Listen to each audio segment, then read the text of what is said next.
I'm excited to have a basketball coaching conversation with Dave Love. Dave Love is an NBA shooting coach, having worked for 3 teams and with dozens of NBA players to improve their shooting. You can follow him on social media at Coach Dave Love or subscribe to his free newsletter. The biggest thing for me, Coach, is I know you're a sharer. I mean, that's why we've originally connected is that, through online and through your presence in so many different avenues. I mean, it's almost a disservice to call you just an NBA shooting coach because you're clearly not. You work with all levels, you coach all levels, and, you're willing to share the game. And I value that, and I appreciate you taking time to join us today. I appreciate that. It's kind of how I was brought up, where I had a mentor that was very, very generous with his time, and I almost feel like how I pay him back. I never can pay him back for all that he did for me, but the only way that I can really try is by doing that for other people as well. So. Well, that's outstanding, and I've been fortunate that you've been willing to share in the past. I put a blog on which I'll put in the show notes, but advice from an NBA shooting coach and talking a little bit about random versus block shooting practice. So I encourage coaches to go read that on basketballimmersion.com. But let's get into it. Let's start with the best question: is there a perfect shooting technique? No, of course not. Everybody has a different body and different habits, and we can look back at all the great shooters and see countless examples within. If you pick the top 10 greatest shooters of all time, whoever you deem those to be, you're probably going to find 10 different ways of doing things, and there'll be some similarities, but there will also be some stark contrasts. And I think it's important as a shooting coach that you understand a shot and you understand how it works and where you're able to compromise, and then a couple of the physical non-negotiables, as I call them, that need to translate from player to player. But within that, there's a lot of wiggle room. Well, and that leads into the next question perfectly, which is, call them absolutes, call them commonalities of all shooters, and you call them non-negotiables. What are those non-negotiables that apply to all shooters regardless of their technique? Well, and even within the non-negotiables, I mean, there's gray areas because it's a dynamic game. But for me, I want players to be on balance. I want them to, within that balance, have a chance to keep their shot as simple as possible, depending on what the defender is giving them. I want them to be able to shoot the middle of the basketball, and I want them to be able to get their non-shooting hand off the ball. And obviously, for me, the one that stands out that I think is maybe the most debate is shooting in the middle of the ball. It's not really a debate, I mean, in my mind, but people talk on, and I know as coaches, we can get into these debates that last forever that probably have very little useful purpose beyond the initial inquiry. But middle finger, index finger, I've read some of your stuff before. Is that something that's individual, or is that something that you find very specific to get to the middle of the ball? It is individual, but I do find that a vast majority of players, if you look at the way they grip the basketball, if they spread their thumb out relatively wide as they should be, that the distance between the tip of their index finger to the tip of their thumb will be almost exactly the same as the tip of the index finger to the tip of their pinky. And if we can be aware of that, then geographically, that index finger is the middle of most people's hands. I would say it's probably about 90%.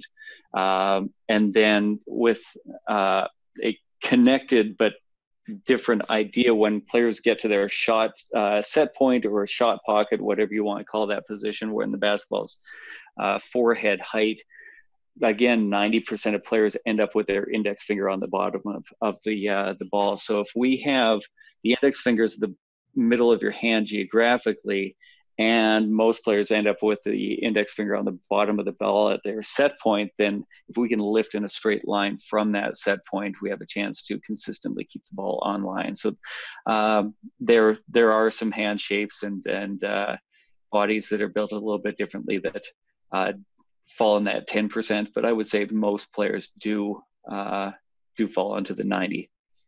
Well, I love that explanation. It's simple to understand and simple to convey to a learner as well. And people, I think as coaches, sometimes we feel like we can do everything. Like we Right. feel like we know everything because we coach. But I, I I think when I look at someone like you and I say, what is your value? I mean, beyond obviously, your intellect and your insights, it's the experience of having worked with so many players that you have these experiences of saying, from this sample size, here's what I find is the most successful. Is that true? That Yeah, a sample size of focusing on one thing? 100%. And what I learned, people ask me, how do you become a shooting coach? And really, you call yourself a shooting coach and you start working with players. And it's becoming a good shooting coach that's the challenge. And so what I found early on with the first individual player that I worked with, that I had to discover a path to be able to get that player from wherever he was at that point to more successful. And based on his habits and his needs, you figure out that path to get that player to succeed at a higher rate. And then you start working with the second player and you realize their path is different. And so some of the things that you did with the first player might apply to the second, but they'll have a totally different bad habit that you need to correct, and you need to figure out how to get them. So now you've worked with two players and you now have two paths. And then you work with a third, and it's a couple of the ideas that you used with those first two players may apply, but you may also have to come up with some other ideas in a third path, and you're adding tools to your tool belt. And it's why I continue to do youth clinics, because every once in a while I'll have a more elite player, and you'll see something in their mechanics that that isn't quite right, but maybe you haven't seen it quite that way before, and you're trying to wrap your brain around, okay, what is happening in that fraction of a second? What is the movement that's being made? And then I go off to do a clinic in Fredericton, New Brunswick, and you see a kid with a similar habit, and for some reason, when you see it in that kid, it registers with, oh, that's what they do. And you can now take from the kid to the elite player and go, okay, now I figured out what is actually happening that I couldn't see for the first month or so, and apply it. So it's almost, I use the analogy of professional poker players will play online poker because they can have 8 different laptops going and get more reps with different hands and how to play different hands. And so the clinics are my online poker, so to speak. That's a fascinating connection there in terms of, from a pro player to a youth player. But, and I'll ask you, and I'll circle back to this later when we talk about the differences between working with both groups. But just the fact that you have that sample size is so impressive. And obviously that's what leads to potential expertise in your field, whatever the field is. In this case, we're talking about shooting. Right. But for a coach that is a youth coach or a high school coach that doesn't have access to a shooting coach, what are some of the things that they can do in the absence of hiring you to be able to focus on shooting in the best way possible, considering obviously they have limited time, limited resources, all these different things? Yeah, those are the in a lot of ways I have it easier than youth coaches, and I think there's the natural perception that the more elite coach or the higher level coach must have it harder. I don't think we do. I think the youth coach has it hard because they only get 2 hours of gym time a week, and never on an individual basis. I'm guessing this time of year, we're end of May, early June, you're getting a lot of time with individuals within your program. Yeah, and then generally I do more group training because of the decision-making part of it, that I'm trying to bring more of that into play. But certainly when we do shooting, we focus on more isolated training with shooting, and because it's very individual, and obviously that connects back to what you're saying, which is it's really challenging for a coach in a group setting to develop shooting. And I've always felt that that's the case. That's the one skill that I'll train in isolation. Right, and so for those youth coaches that maybe only get 2 hours of gym time and only in a group setting, I think it's important to only bite off what you can chew. Is that the expression? That doesn't seem Yes. right, but only bite off what you can chew. And every 8-year-old, probably every part of their shot is flawed, and that's fine. They should be enjoying the game at that point. But to try and correct everything, you're probably going to be unsuccessful and have an emotional breakdown at some point. But if you can just kind of focus on an 8 or 10 or 11-year-old's balance, and then turn your attention to when they become 11 and 12 to how they grip the basketball. And then when they're in that 12, 13, 14-year-old range, okay, what does their shooting motion look like? And I think that's where a lot of, we're both Canadian, so I'll speak to sort of the Canadian youth program, where we have in my hometown, Calgary minor basketball, and 3,000 kids playing semi-organized basketball, but with lower level coaches. And I think that's where they can take the next big step, is to develop a shooting program where they're Shooting identifying programs outside of regular practice time. So in or addition to, is that what you're saying, or within or the even scope of it?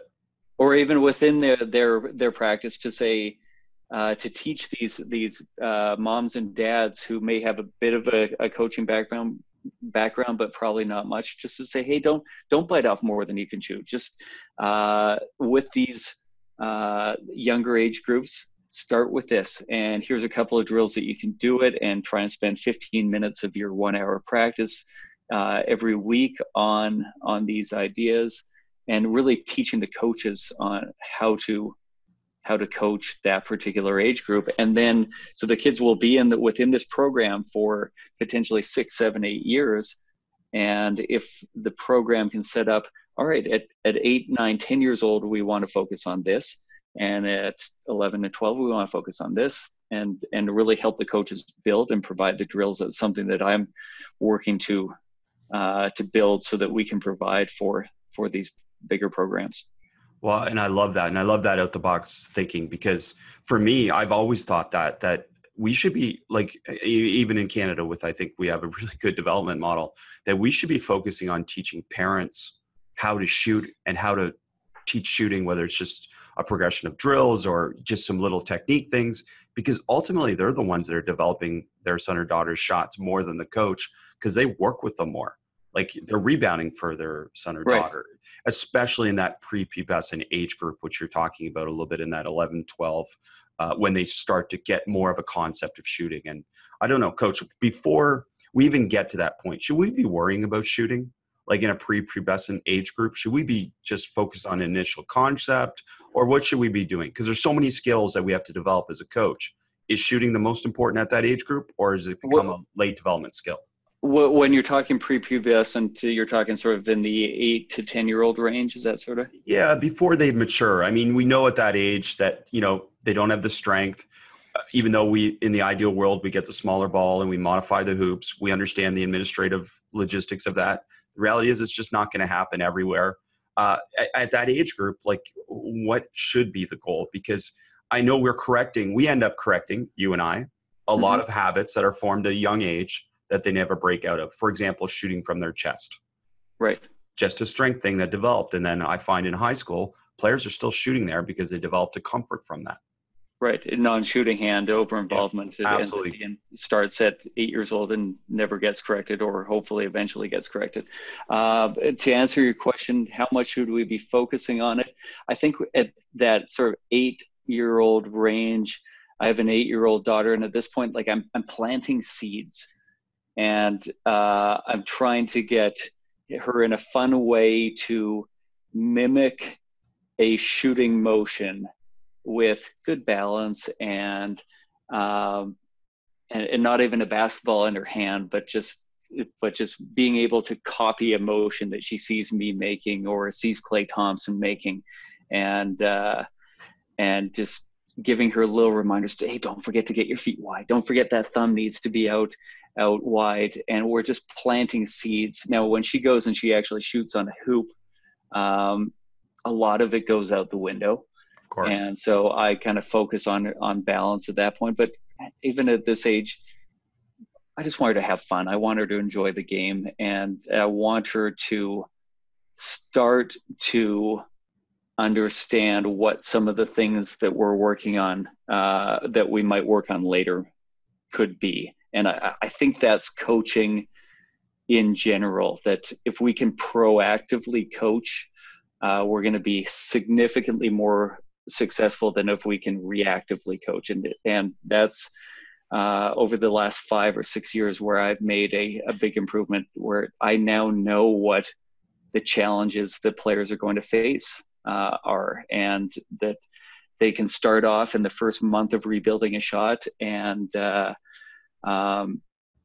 they start off doing great. Like, we're keeping things simple. We're doing simple ideas and shooting close in shots, and they're doing really well with it. And even though that's happening, I'll be in their ear just saying, not every day is going to be perfect. Like, we're riding a little hot streak right now, and that's great. I'm going to take every single one of these. But when we have a bad day, let's not panic, and let's not assume that we've regressed. It's just a lesser day. And right now you've had a lot of A pluses in a row. If we have a B minus, that's fine.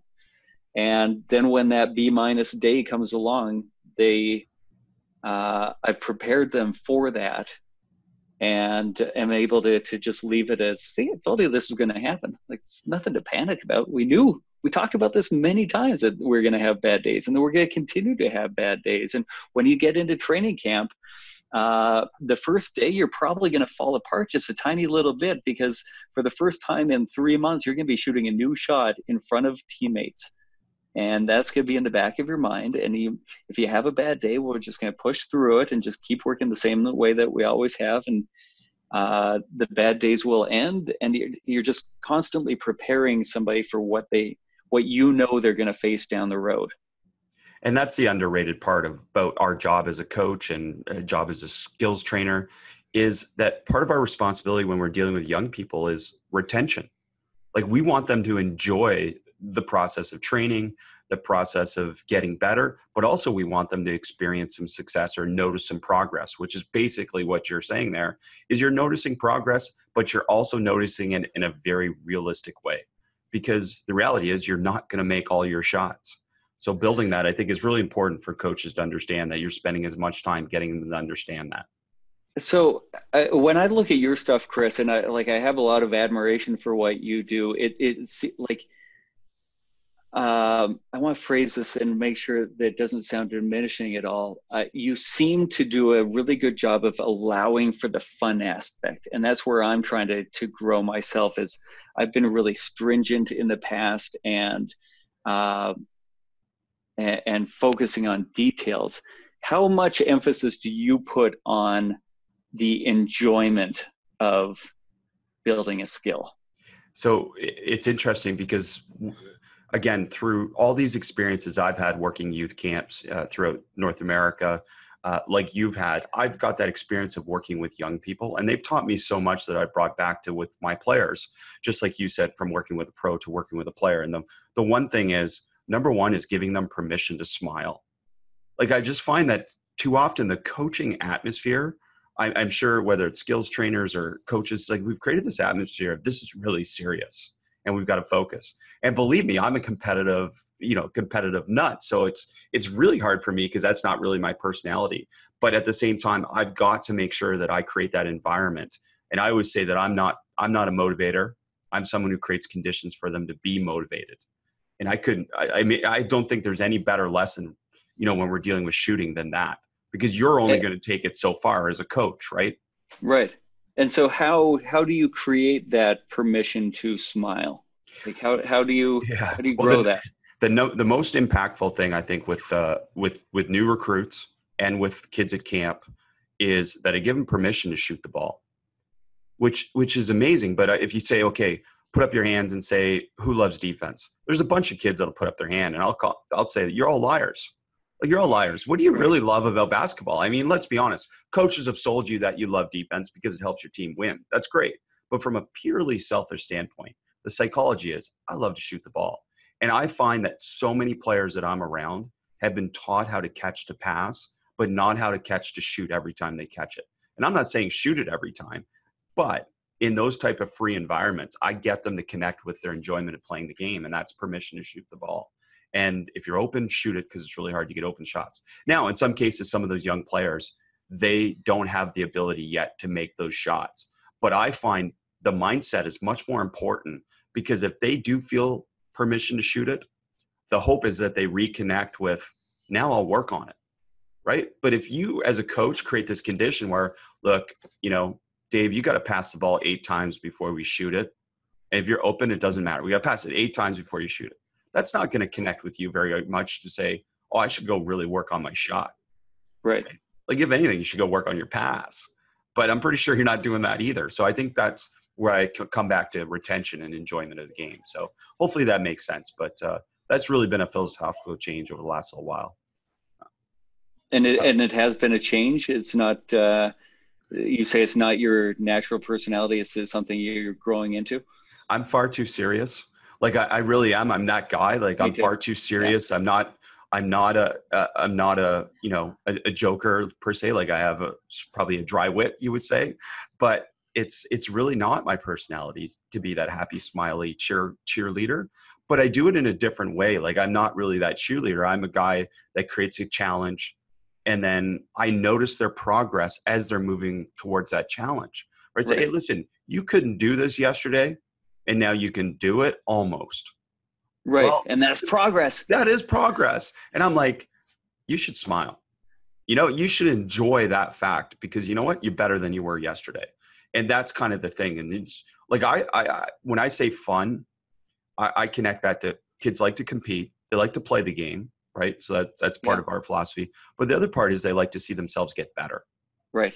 Right. I'm sure after kids leave your camp, I know they do. They go the next day and they work on their shot. They go the next day and work on their shot because they're really excited. They felt themselves getting better. The challenge is, again, what are they doing 2 weeks later? Right. And those are the ones that become the best players. Yeah. And it's, if we could bottle up something, it would be that it's the awareness that it needs to be a daily thing. And I just talked with one of my players today about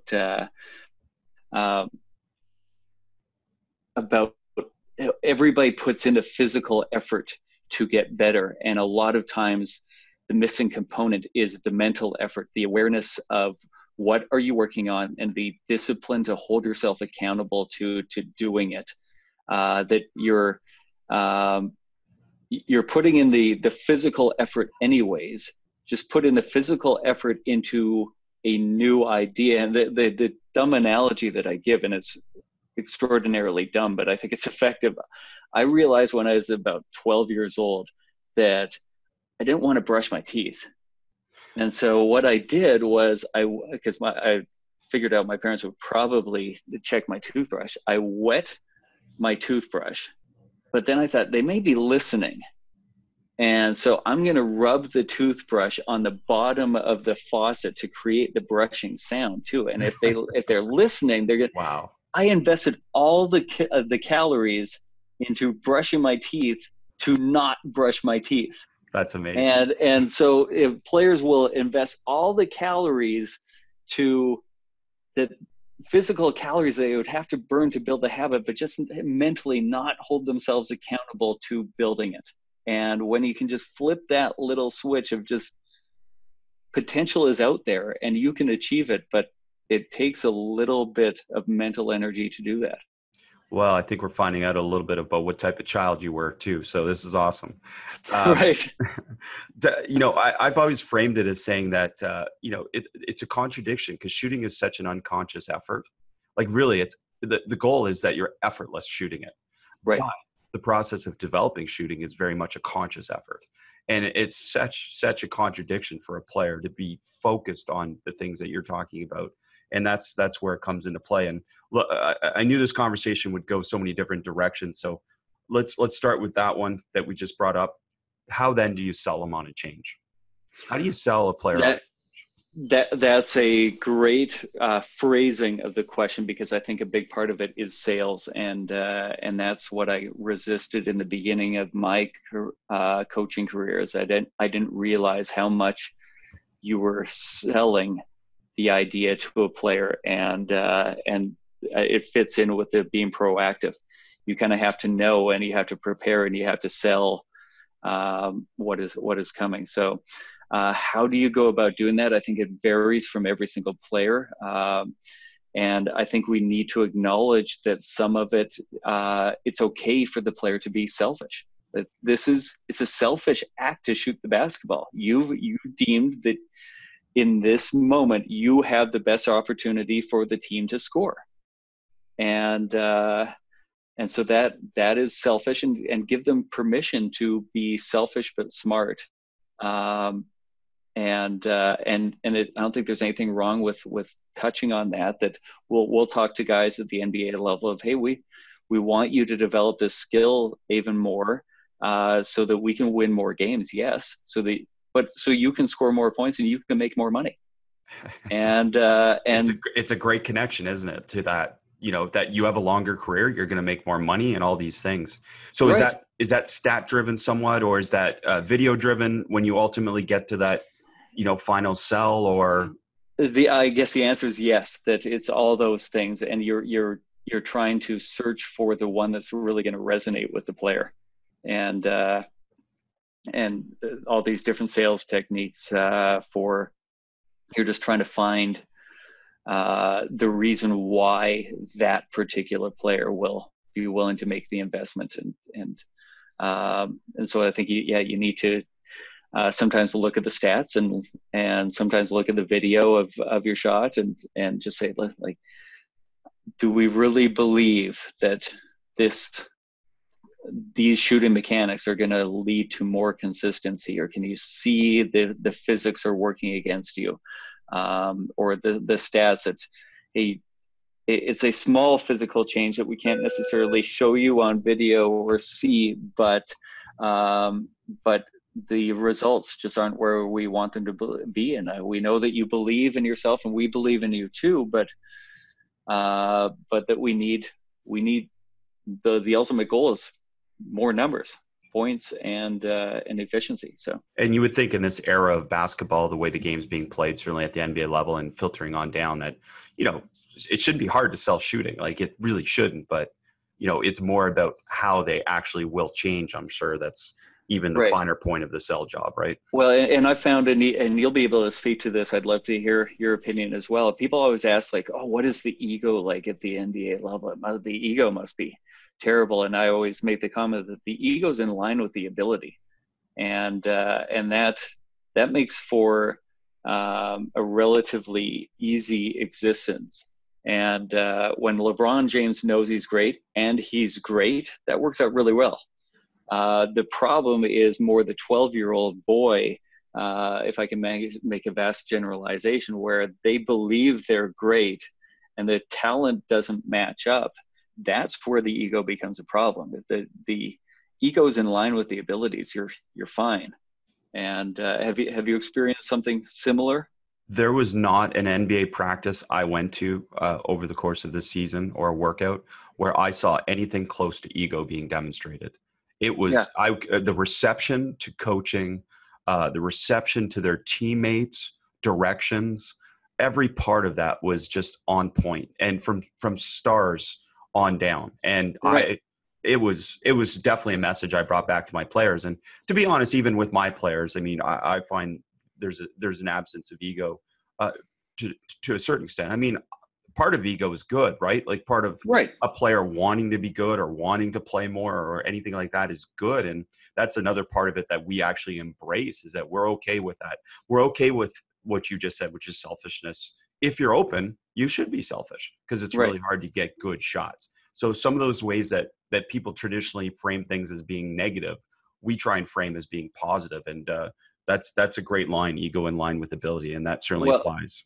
And we're not saying for a second that there aren't sometimes massive disagreements that everybody gets, and we don't all get along all the time. And but there's enough respect of knowledge and ability that the players seem to understand that the coaches are just trying to help, and the coaches are also respect the players enough to ask and value their opinion as well. And the conversations that I have beyond, it's a little different in the first month of getting to know somebody, where I may be directing a little bit more, but once we get past that, I'm probably asking their feelings more than the other way around. I'm asking for their input rather than just trying to force feed mine. And there are some disagreements, absolutely, but yeah, I find generally they're the most coachable group. And I wonder also if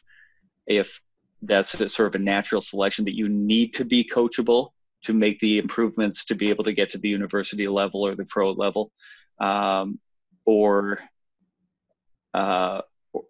is it the other way around? So, and that's it. For me, I maybe you said something about feel there. So I guess it comes back for me to a question is, like, the number one thing I find myself saying to players when I'm working on shooting is, what do you feel? Mm-hmm. Like, I'm not in your body. What do you feel? Yes. Does this feel right? Because I remember from youth ages, it used to be this whole thing to have your elbow in when you shoot. Right. And I just found when I pulled my elbow in too much, I felt tension in my shoulder. But I just trusted coaches, and I did it. And I think I didn't get a good shot until I started to trust myself more and right. let my shot. Yeah. And say, well, it doesn't feel right. On my newsletter currently, I have a little giveaway that I offer to sign up for the newsletter. And the title is 3 Things That I Never Say, that amateur coaches say all the time. And one of them, I think it might be number 1, is get your elbow in. I never say get your elbow in. So if I can go technical for a second with you. Please. Instead of getting the elbow in, I believe we need to talk about get our index finger, or whichever finger we're putting in on the middle of the basketball, along the target line.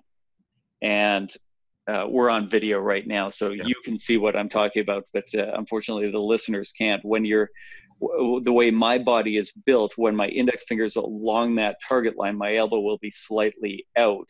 And if I were to try and get my elbows in, my index finger actually goes across the target line in the less conventional angle. Usually elbow out is the mistake. And so your index finger would be going across your target line in one direction. Elbow too far in, it goes the opposite direction. And I make the analogy of a pool cue. It's not the angle of the cue that determines whether the ball goes in the pocket. It's the point of contact between the two balls that determines where the target ball goes. And how your hand connects to the basketball is infinitely more important than where the joint two levels down the chain of command is. So I hardly ever talk about elbow, and if I do, it's only because I felt like the player is so sick of hearing me say index finger along the target line that I'm trying something that basically means the same thing. Well, that's great. And Coach, I'll put a link to, and coaches who are listening, I'll put a link to Coach's newsletter sign up. And I encourage you to do that, because so many of those newsletters have some diagrams and they have some visuals that help you even more. And, it's great to see that demonstration, because again, that was something from my youth and learning basketball that coaches kind of stuck to that and messed me up. So I'm glad we moved beyond that. What other things do you remember hearing that you're questioning now as a coach? Is this overtaught? Is this overdone? Like the other one that square up. I find that term completely off base. Like, explain it.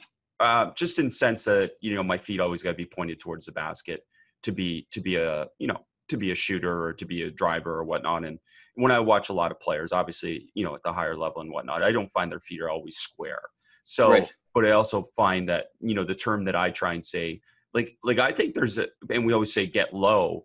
And I think there's a disadvantage to getting too low too. Right. I talk about legs loaded, which is just basically a situation where you're slightly in a squat, not fully in a squat. Because I don't see anyone, get in a full squat to shoot or, to drive the ball necessarily. It's more about the quickness of your ability to get your feet set and Yeah. the rhythm of the shot that generates the power than anything from a deep knee bend. And those are things that stuck with me. Am I on base?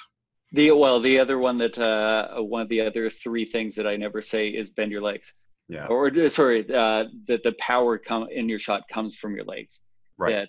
That I think 20% of the power from your shot comes from your legs, and 80% comes from the elbow. But as human beings, if anything, we tend to forget to use our legs enough. But that doesn't mean that all the power comes from our legs. It's just maybe we're not using as much as we could. So I think we're on the same. The squaring up part is where I get into excuse me arguments with people on Twitter, and I think that there's a little bit of a misunderstanding. You're chuckling because you've probably seen some of them. Absolutely. But I love those Twitter debates, Coach.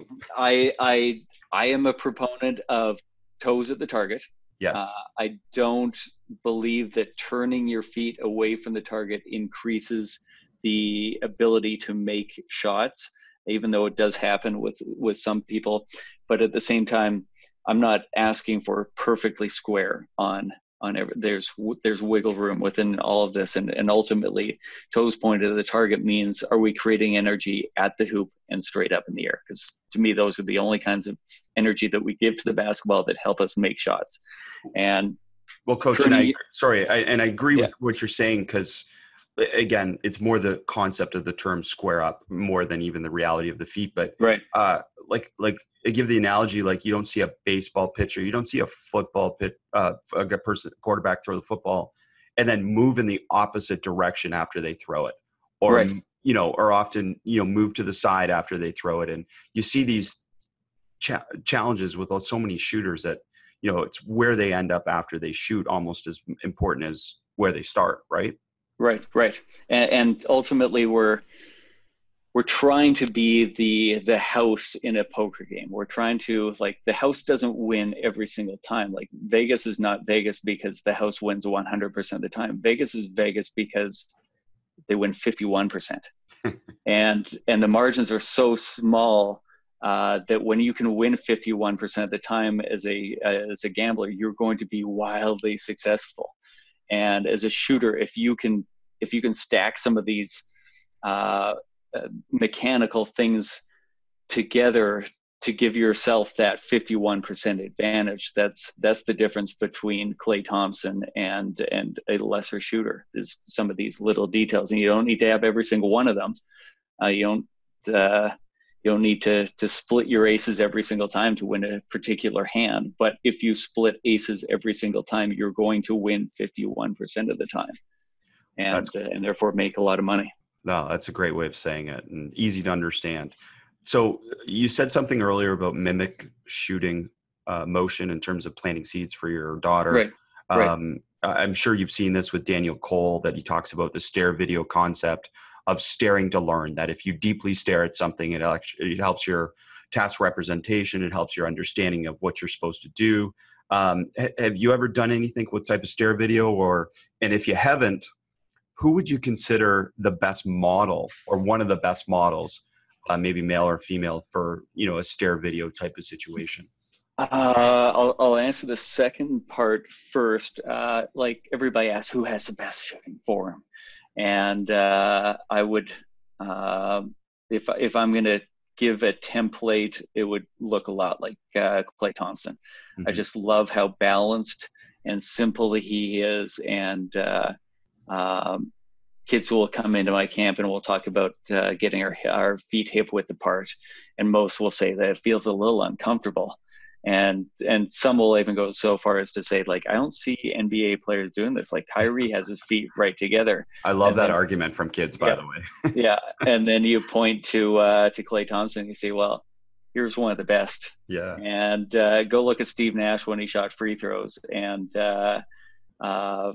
mimic that exactly. Like, he's basically in my mind square, feet wide, and even weight dispersion between his feet, and became the best free throw shooter in the history of the NBA. So lower body, I would go with Steve Nash. And if we're looking for a upper body included than Klay Thompson. Now, how did you phrase it? Well, yeah, I'll ask that again. But for Klay Thompson, is his realistic for some to simulate? Because he doesn't do much rhythm from the lower body on up. It's mainly what you said. It's 80% elbow. Right. Power. Yeah. Is that realistic for a young player or? No, because he is a 2-motion shooter. And Right. if I'm taking photographs of a 1-motion shooter and a 2-motion shooter and comparing the photographs, they should look exactly the same. A 2-motion shooter, in my mind, is just strong enough to be able to have a slight pause at their set point and shorten the shooting motion. And all things being equal, I'm probably like 51% leaning towards I would prefer somebody to be a 2-motion shooter if they're strong enough to do it, just because it's a shorter, more compact motion and therefore less variables in theory.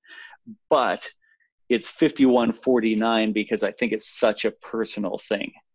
And especially young players, I think, need to generate the power from triple threat through their set point and maintain that power flow in order to shoot longer shots. And if an NBA player is comfortable with that, I would never suggest that they change.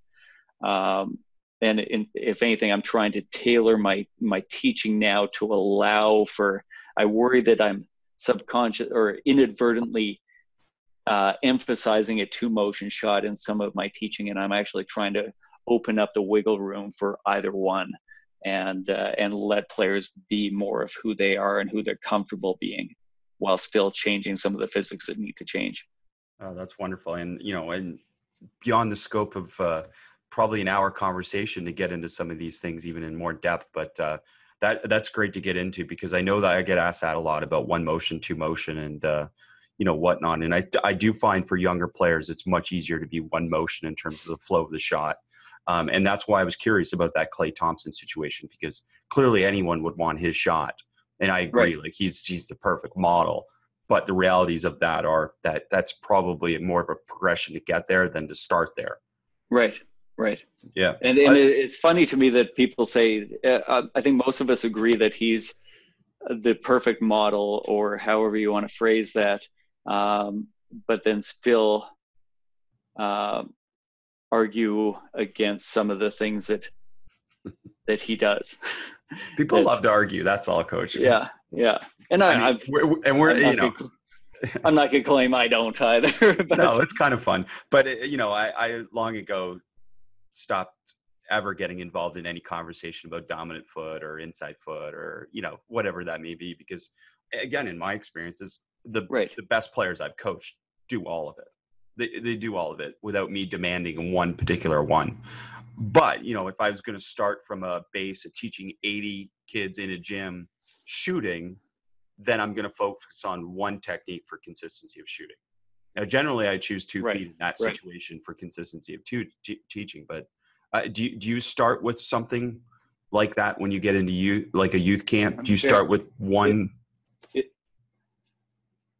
It sounds like we're very similar. I teach off of a hop in the beginning, not because I believe it's the best way to do things, but I think it's the easiest way to learn to synchronize your legs. I don't think your legs should be a left leg or a right leg. They should be one unit of legs that ideally push evenly to push your body straight up in the air.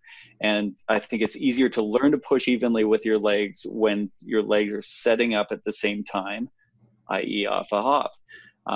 That being said, there are situations where I think there is a correct inside-outside footwork, and then there's a lot of gray area where I honestly don't care what you do. If you do if you have the time to do whatever is comfortable for you and it's going to increase the opportunity for you to make that shot, do whatever you want. And even if it's the fundamentally incorrect thing to do, if that helps you make the shot, do it. Now, if you don't have the time to do that, you better have at least a base level of comfort in a more efficient footwork. But like an open catch and shoot, whether you hop into it, step right foot, left foot, or left foot, right foot, I don't care. Make the shot. That's ultimately what we're talking about. And then but hopefully be able to execute all of them when the situation calls for one in particular. Yeah, that's great, because I relate that back to the analogy about passing, and that's a debate I get into more with, one-hand passes. And Right. it's like, why would we limit a player? Like, they're in that situation. We're not making the decision for them, whether it's their footwork or their choice of pass. I mean, the point is get it there, right? The point is make the shot, whichever it is. So I'm definitely in line with what you're saying. So how much then or what age do you focus on the development? Like, eventually we'd like people to be able to make accurate passes with two-hand chest pass, one-hand push pass, and like all varieties. That would be the perfect world, that everybody's able to do that. At what age do you move away from teaching the fundamentals, or do you just acknowledge there are no fundamentals right at the beginning? Like, what do you do? Well, my daughter's only 7, but I hope she gets into basketball a little bit soon, because then I'll be able to tell you a true thought experiment. But Right. because I would start her right away from one hand, because I think about the ability to pass with one hand as a separator of skill. Right. Like, it really demonstrates skillfulness. So, I could probably walk in a gym and put everyone on their weak hand, dribble drive down the lane line, and hook pass, skip it to the weak side. And Right. then pick the top 5 players from that, because they've spent time with the basketball, right? Right. Like, it's a demonstration of skill. So I value that immensely. And I would say that is more of a fundamental in my mind than a two-hand chest pass, because a two-hand chest pass, if I'm watching the game, when does that actually occur nowadays? Right. Like, Right. maybe in the open floor hit ahead, but that's usually Right. off of a dribble for young players. And then if we're trying to pass the ball, from the young players I work with in camp on up around the perimeter, we're trying to do it without a step, because the faster you can move that ball without that step or that extra half second, the better off Right. it's going to be, and the more open the shot's going to be at the end of it, hopefully, or the drive. So, yeah, I just think that we probably are in that process of redefining what a fundamental is. And, I think that's a positive, because I think we do somewhat limit players in terms of their ability to be creative, and creativity being simplicity, which I've said over and over again. And then, so are we going to get to a point potentially where the two-hand chest pass is the equivalent of the one-hand push pass 15 years ago, where now it becomes the thing that we have to teach later on Wow. in that specialized situation? I don't know if either one of us will be alive when that happens, but yeah, no, and again, like, I'm not a, you only have to pass with one hand or only have to pass with two hand. Like, I'm just the best solution, but I just find the passes that we pass that were traditional chest passes even are just, we put two hand, it's 2 to 1. It's 2 from your hip or 2 from kind of your chest. And then it's a little bit of a push outside your body or a hook outside your body. And Right. that's what's taken over. And listen, this is all credit to coaches, because what's improved so much since you or I played basketball was the level of defense. Like 10, 15 years ago, when I did a camp or a clinic, I'd have to explain what a closeout is. I don't Right. have to explain that anymore. Like, coaches are teaching these techniques defensively, and clearly defense is easier to get good at too. So I think there's that part of it, that the defense at youth levels especially tends to be ahead of offense for most players, just because it relates to effort. But I just find that type of transformation of the game has necessitated a change in what we believe a fundamental is. I would argue that defense is easy to get good at, because I never got good at it myself personally, but Well, not even close. Yeah. Well, and again, I tell this story all the time. I said, why was I not good at math? And I asked that question of campers, and, and they know at that point, because I fed them kind of, the be a basketball, just be an earner. But, they answer, because I didn't work at it.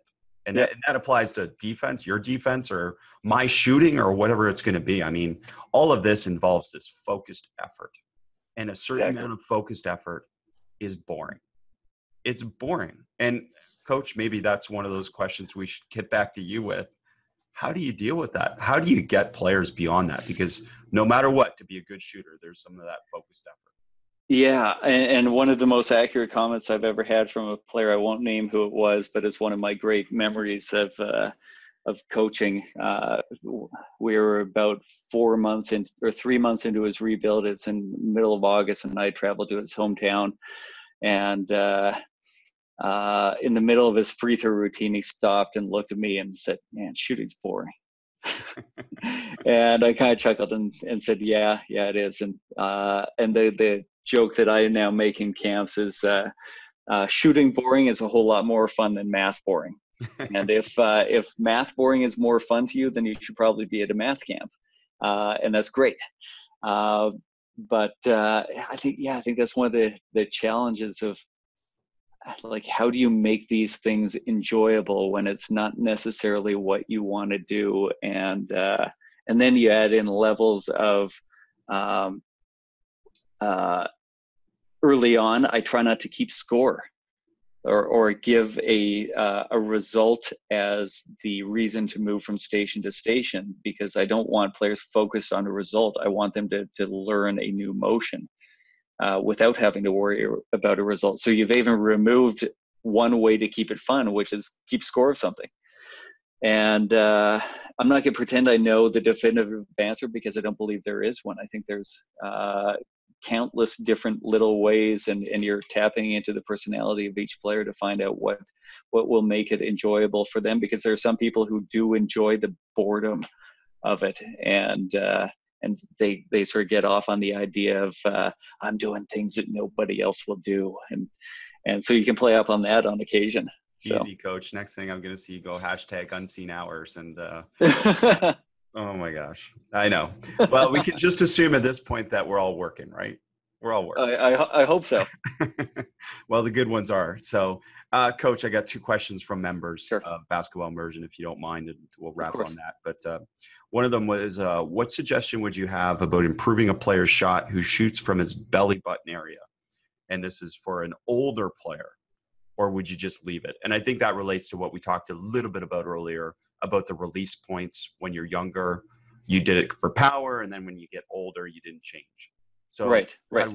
What's the best solution there, or one of the solutions? One of the things I try, first of all, I would teach them where the set point is. Their set point is probably out away from their body with their wrist flat, and they're shooting a flatter shot, I would guess. And we want to teach them that their set point is more over top of their nose. And then I want them to, in a fluid motion, be able to find that set point in what I would probably use as like the first little point or marker that I would give them is, it just feel like you're looking underneath the basketball as you're shooting, that we never want to feel like we're always looking over top. But we want to feel like at a certain point we're sighting our target underneath the ball, even if it's just for a fraction of a second before our release. So keep the ball a little closer to your body, I think, will also help. And then just try and get underneath it. Because you were shooting when you were doing that. Can you just say that part again about what you just said? You cut out a little bit. Okay. Now I got to remember what I said. Trying to keep the ball a little closer to your body and making sure that you get underneath the ball, get sighting the target underneath the ball, even in the last second or a fraction of a second before your release point, that you're not looking over top of it constantly, or you are getting to underneath it. Perfect. That is just like when we teach, we have to say things 3 times. So do 3,000 times. Yeah, or more, of course. But no, that's good. And another question: and how do you correct a player's shot so the ball comes out with that perfect backspin? And I guess they're relating that to saying, does it matter? Does backspin matter? Because a lot of players shoot it with no backspin, or there's a little bit of a, he says in this example, a side spin, the fall throughs. He says fall through the shooter still towards the rim, handing the great. I love this question. Spin doesn't matter as far as the result, but spin will indicate whether you've shot the middle of the ball along your target line. And if the middle of your hand shoots the middle of the ball along the target line, you will get that pure rotation that all coaches love. And the reason we should love it is when you shoot the middle of the ball along your target line, the ball will go straight. And what tends to happen with the players who don't have the pure rotation is they've shot anything but the middle, or they've shot the middle but not along the target line. So they're missing the combination of those two ideas together that will always create the ball going online. And so if the ball isn't spinning purely, that's an indicator that they're not connecting to the right part of the ball as they're releasing the ball. And therefore, the ball is either going to go offline, or they're going to have a complicated shot where right-hand is shooting left, left-hand is shooting right, and they're hoping those two things cancel out to straight, which just makes it tough to be consistent. So it absolutely does matter. That's great. That's a great explanation. I've never heard that it's quite that way before. But, I think as coaches, we know there's a bit of an issue, but we're not sure sometimes if it's that important an issue, because, as you said, spin doesn't affect whether it goes in. I mean, marginally, if it hits the back of the rim, sure, maybe sure. Of that. But yeah, it's more the indicator that we've shot it along the target line. I think that's the advantage of being somebody that early on went into shooting specific, is that I got to focus on all these little things and learn why they matter. And whereas a head coach you have so many things within the game that you're trying to become a master of that you can't possibly expect to know. So I'm hoping that the idea of having shooting coaches continues to grow, because I think we can be pretty valuable to helping head coaches win games. Well, and people don't know this, and I guess I'm fascinated by that every NBA team does not have a shooting coach. Right. That was a surprise to me. And by and large, I assume if there's no shooting coach, then it falls back to one of the assistant coaches, or it falls to their personal trainer, right?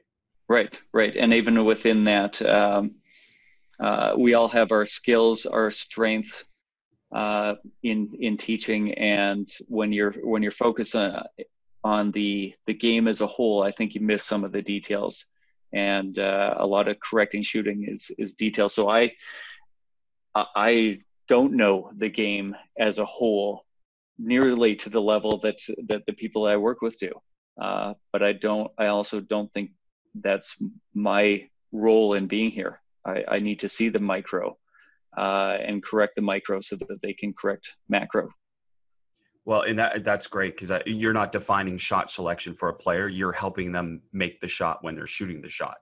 And that's a great distinction for, I think all of us to understand, because I think as coaches, as we alluded to earlier, we just try and do too much, and we can't do it all. And we have to decide what we can maximize and what we can improve on. And, I think that's awesome. So, Coach, any other thoughts you want to leave some of our listeners with? I know we're going to circle back at some point and have another conversation, awesome, because we've got to have you back. But anything you want to with? Yeah, I want to finish with just how valuable the stuff that you're doing is, and I love the questioning of fundamental ways of doing things. And we're not always going to, every single one of us, agree with every single idea, and we shouldn't. There should be debate, but I love the way that you attack different ideas and challenge the way that we've taught basketball. And I think I honestly believe you're going to end up on an NBA coaching staff in the short term, and if that's a goal of yours. And so thank you for sharing all that you're sharing as well. Well, thank you so much, Coach. Again, it's been such a rewarding process, and I think about the level I've connected with so many people with, and this podcast is really another attempt to do that and to get into more depth, because I think that's the challenge, I think, sometimes in some of these coaching conversations. So I appreciate you sharing honestly and openly, and I encourage everyone to go to the show notes, but it's at Coach Dave Love is the Twitter handle, and then and that's your Instagram as well, right? At Coach Dave. Yeah, the Twitter and Instagram. I'm on LinkedIn. I'm really just trying to focus on those three. Right. And then www.coachdavelove.com. Please go there. So many great resources, and again, the newsletter is worth it just alone. But Coach is a great sharer, so please reach out to him if you have any questions.